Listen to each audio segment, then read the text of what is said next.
Programang ito ay rated SPG, striktong patnubay at gabay ng magulang ang kailangan. Umagang-umaga ay problema agad ang bubungad kila Enteng at Divina dahil wala na si Tanggol sa kanyang kwarto.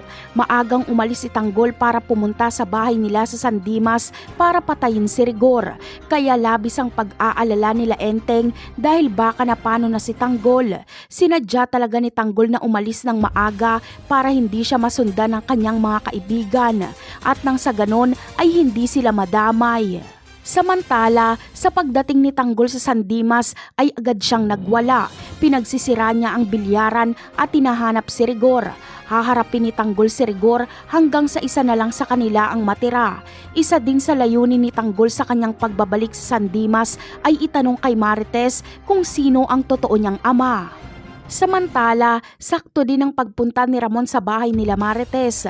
Nalaman niya kasi na pinagbantaan ni Rigor si Marites kaya ililigtas niya si Marites.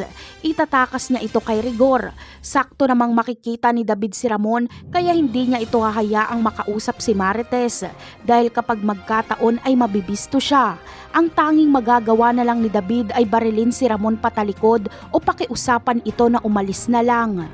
Sa pagpasok ni Tanggol sa kanilang bahay ay siguradong malaking gulo kapag magpang-abot sila ni Ramon dahil dito na mabibisto si David at pareho ang layunin ni Ramon at Tanggol na mapatay si Rigor. Karambola ang magaganap. Magkakampi si Ramon at Tanggol laban sa magkakamping si Rigor at David. Sa tingin nyo, dito na kaya makakaganti si Tanggol kay Rigor at David? Yan ang aabangan natin sa mga susunod na episode. Paalam!